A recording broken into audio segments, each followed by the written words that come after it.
InkSonic sent me this beast of a package and a challenge all in one. I'm super excited to add DTF printing to my crafty lineup. If you've been around this channel for a while, you know that I absolutely love using the silhouette to make custom apparel and tote bags and shoes and all of the things, but this is a major upgrade. With that being said, this is not like a silhouette at all, especially the setup. When you get a new vinyl cutter, you take it out of the box, you plug it in, download the software, and you are up and running. This is not that, but it's totally worth it in the end. And the good news is if I can do it, you can do it. Let's go through it step by step and see the final product. Before we unbox anything at all, we have to take just a minute to appreciate this crate. Having this thing delivered was honestly super exciting, and I was really impressed with how well everything inside was protected.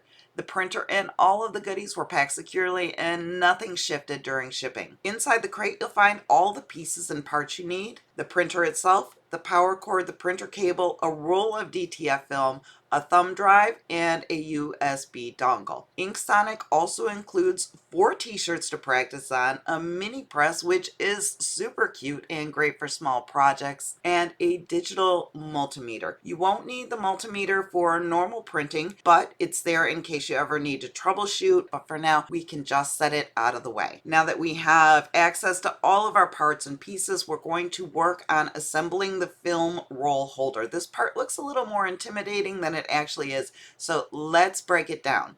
You're going to start with the 2 metal brackets. They attach with screws. The important thing is to remember that the latches on top of the brackets need to face outward.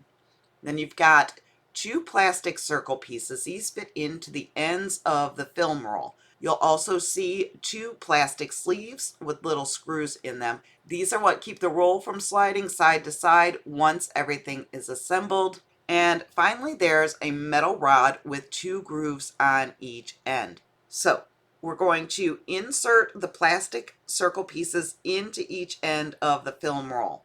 The metal rod is going to go through both of those plastic pieces, and then we are going to put those plastic sleeves, one on each end, tighten them down slightly, but not too much. We still need that roll to be able to slide back and forth for now. Now place the rod into the slots on the brackets using the inner groove. Once it's seated, use the latches on the brackets and the outer grooves to lock the rod in place. One last thing, the film should pull out toward the printer and over the top of the roll, just like a toilet paper roll when it's installed properly. Now we're going to tackle the film cutter. This part is not in the manual and it's definitely not as simple as the rest of the setup, but you can do this. The output tray itself is super simple. It has 4 little hooks that slide right into the notches on the machine. But the cutter, that's where things get a little interesting. The cutter comes with 2 brackets that have screw holes and little indents for 2 metal rods. Those indents need to face inward and they'll be at the top once everything is assembled. Start by attaching the brackets to the sides of the output tray, but don't tighten them down yet. They need to stay loose so you can get those rods into place. We're going to leave that there for just a minute. We're going to move on to the rods. We're going to slide both rods through the holes in the cutter. Once they're through, you'll kind of have to wrestle the rods into those indents on the brackets. It's not hard, but it's definitely a two-handed wiggle it until it clicks moment. When the rods are sitting in the indents, tighten the screws on the brackets just enough to hold everything steady, but don't over tighten. If you crank them down too much, the brackets will bow outward and the cutter won't glide correctly. When it's assembled properly, the cutter should slide smoothly along the groove in the output tray from one bracket to the other. At this point, I was ready just to plug everything in and get started. I was so super excited, but we need to move over into the software setup first. So inside the box, you're going to find another little box. It's red and white. It has a silver USB drive in there. Go ahead and plug that into your computer. Once it's inserted, go to this PC or my PC so that you can locate the drive. Inside there, you're going to see a compressed folder with all of the software files. You need to unzip that folder, then paste the unzipped version directly onto your local drive. And the manual walks you through this part step by step. And honestly, if you've ever installed a program before, you're going to be totally fine with this. It's pretty straightforward. Just follow the prompts in the manual. After that, you're going to grab the USB dongle and plug it into a USB port on your computer. This acts as your software key. Once the dongle is in, you can go ahead and open the RIP software. This is a program you'll use to send your designs to the printer, adjust settings, and manage your prints. Now it's time to connect the printer and turn it on. Once everything is connected, you want to flip that power switch on the back of the machine. You go around to the front and press and hold the power button for about 3 seconds. When the printer turns on, the carriage is going to move back and forth for about 20 seconds and just let it do its thing. When it's done, it's going to settle into the rightmost position. Of course, this moment is super exciting, but we still have a little bit left. So take a breather if you need it, refill your beverage, and come right back. We're going to load the film now, and I'll be honest, this part took me a few tries. So if it doesn't go perfectly the first time, don't stress about it. You just need some patience and little adjustments. And start by pulling the film towards the feeder. You want the edge of the film to sit close to the right hand side of the opening. At this point, you should notice that the film has a smooth side and a rough side. The rough side should be facing up. That is the printable surface.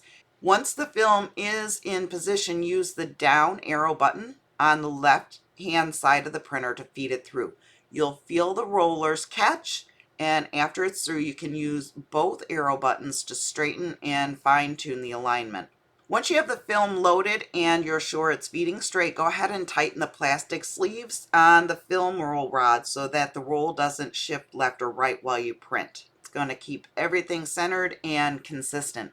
We can move on to the suction now. This holds the film down to the output tray as you're printing, and it's going to prevent streaks.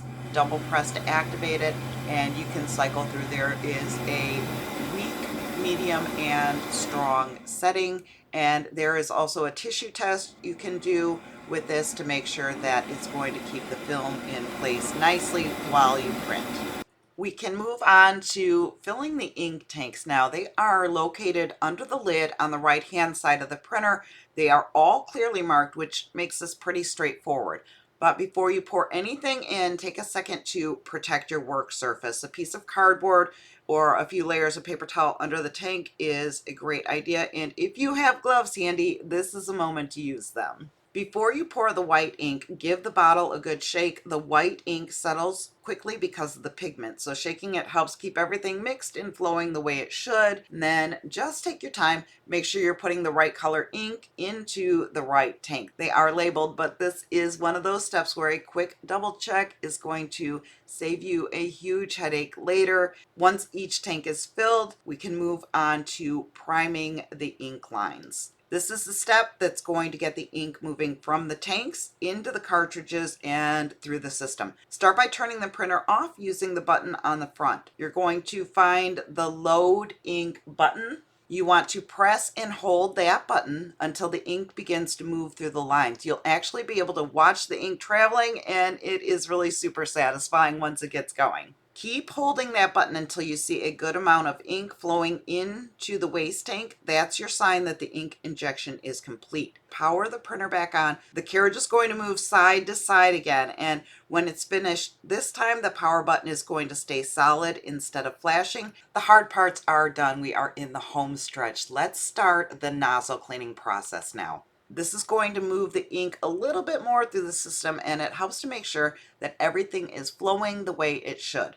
On the front of the printer, right hand side, find the nozzle cleaning button. Press and hold that button for about 5 seconds, and you're going to start to see the ink moving into the waste tank again.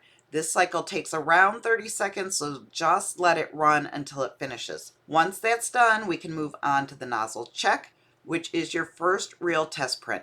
Make sure the printer is connected to your computer and that the film is loaded. Down in your taskbar, click on the printer icon to open the printer settings. Choose nozzle check, then click print. Your printer will print a pattern of lines. Compare your printout to the example in the manual. If all of the lines are visible and complete, you're good to move on. But if you see broken lines or missing sections, just repeat the nozzle cleaning process. Run another nozzle check. Sometimes it takes a couple of passes for everything to settle in, especially on a brand new machine. We're going to step away from the printer one more time. It's time now to open up the RIP software and get your first design ready to print. The manual actually does an awesome job of walking you through this part step by step again, so don't feel like you need to memorize anything. I followed along with the manual pretty closely here, and I will do a deeper dive into the software in a follow-up video once I've had more time to play around inside of it. Go ahead and import your picture into the RIP software. You'll adjust the size, the placement, and a few basic settings. Again, the manual lays this out clearly, so just take your time, go step by step, follow along. One thing I do want to point out is mirroring. Depending on your version of the software, the RIP may already be set to mirror automatically. The manual mentions mirroring horizontally, but before you do anything, check the final print preview. That preview is the one that the printer actually follows. If the final preview is already mirrored, you're good. You don't have to mirror it again. If the final preview is not mirrored, then go ahead and click on the mirror horizontally. The key is to let the final print preview be your guide. That's the one that tells you exactly how your design will print. Once everything looks right, send the design to print. The printer will kick in, and honestly, I highly recommend that you take a minute just to watch it. This was quite a bit of work, and you've earned this little moment of victory. It's a lot of fun to see this printer in action. It's going to lay down the color layer first, then it comes back through with the white layer. On my very first print, the white did not fully cover. The lines weren't completely ready, but the ink was starting to flow, and by the second print, everything came out perfect. So if your first print isn't flawless, don't panic. That's normal for a brand new printer. The system just needs a little bit of time to get everything going. When your print is finished, you can use the film cutter to trim it right off the roll. Gives you a nice, clean, straight cut. We can pick up that print by the edges. Of course, we don't want to touch the ink. It might smear. We're going to get it into our powdering station. As you can see here, mine is simply a tote that is large enough for the print to fit in and a plastic cup. Nothing fancy. I might upgrade to a shaker later, but that's to be determined still. The goal here is to get all of the ink coated consistently with the powder. So we're going to dump the powder on top, give it a couple of shakes, and then tap the excess back into our tote so there isn't any waste. Check your print at this time and see that everything is coated evenly. If there's a couple spots that look thin or not coated at all, just put some more of that powder on top and repeat the process. And we can move on to curing the print. I do still need to unbox and set up my oven, and this is where I ran into a slight issue. One of the heating elements was broken when it got to me, which is crazy because they were packaged really well, but sometimes that happens when you are shipping glass, especially over long distances. So I did contact tech support, and they got back to me right before 9 p.m. my time. And this is a good time to mention that their support team is located overseas. So their business hours aren't going to line up with typical US business hours. If you are in the United States, there's going to be a delay in between messages, but considering the time difference, they were extremely prompt. I included a picture of the broken element in my first message. Now I do have the replacement bulb, and we are back on track. Inside the box, you're going to find the oven itself, the power cords, the handles for the lid and the pull-out drawer, and the heating elements. Also, you'll find a bag of miscellaneous parts. The handles are the easy part. One is going to go on the lid, the other on the drawer. Just line up the screws and get them secured in place. Now, the heating elements do look intimidating, but you can do this. If I can do it, you can. You're going to find the two white power terminal blocks. There's one on each side of the oven, and we're going to loosen the screws that are there just enough so that the wires can slide in a bit. The heating elements snap into the silver clamps on the side. This part was a little nerve-wracking. We're going to trim the wires, strip the ends so there is wire showing, and then we are going to twist those stripped ends together and insert them into the terminal slot. Tighten that screw. You want it snug, but you don't want to crush the wires. You're going to repeat this for the other side of the top two, and then go through all of these same steps for the bottom pair. Once everything is connected, the elements should sit securely in their slots. The wiring should look neat and even, and I think we are just about ready to turn this on and get started. Let's close the oven lid, connect the power supply cord, and turn the oven on using the switches on the right hand side. Press the blue button to set the temperature. Use the arrow keys to adjust it, and press the blue button again to lock it in. The display is going to show your target temperature, and the oven will heat up to that number. You'll use the same process with the red button to set the curing time. The recommended temperature is 140 to 160 degrees Celsius for about 20 to 30 seconds. You can go a little bit longer, up to 40 seconds if needed. Once your oven reaches temperature, place your print in the drawer with the white side up, plastic film facing down. Push the drawer in. The timer is going to start automatically. When the curing cycle finishes, the print is ready to press. Let's take just a minute though to make sure that everything came out right. The powder should be fully melted into a smooth, even layer. It'll have a soft, slightly glossy sheen, not gritty, not powdery, not overly shiny. Now, way back in the beginning of the video when we started unboxing the actual printer, I showed you the super cute mini press that InkSonic sent with the printer. It is adorable, and I will be using it in upcoming videos so that you can see what it does. But I like to use the smaller presses for smaller projects. In this video, I am pressing a shirt. The design is larger than the mini press, so I'm going to bring out my silhouette crochet. It's a little bit bigger. It's going to give me even heat, even pressure, and full coverage in one press. With the mini press that they sent, I would have to press in two sections, and that can work, but it does increase the chance of uneven pressure or a faint line where the two sections meet. Let's take a look now at the time and temp. Most DTF transfers use the same general settings. We're looking at about 305 degrees Fahrenheit or about 152 Celsius for 15 seconds. You want medium to firm pressure, and these are cold peel. So you're going to place your shirt on the press, smooth out any wrinkles. You want to position your transfer with the white adhesive side down and the film facing up. You can cover it with parchment paper or a Teflon sheet to protect your press and use those settings. After the press, you want to let the transfer cool completely. It is a true cold peel, so don't rush it. Once it's cool, peel the film back slowly and evenly. If anything lifts, just lay it back down. Give it a few more seconds of heat.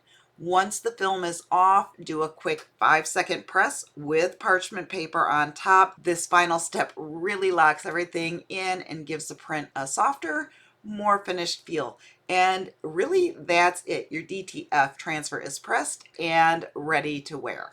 So what did we learn? First of all, the print quality is amazing and the colors are extremely vibrant. Absolutely love how the shirt turned out. The setup process was a challenge, but the process of getting something printed out is super, super easy. Couple of clicks and you're on your way to printing. InkSonic's tech support is amazing. Even though they are all the way around the world, they were able to get back to me and resolve the issue in a short amount of time. Super thankful for that. I'll have some more InkSonic videos coming out in the near future, so if you are interested in seeing everything you can do with this fabulous piece of equipment, make sure you follow along. Link, of course, is in the description. Now go create something amazing, and I will see you in the next video.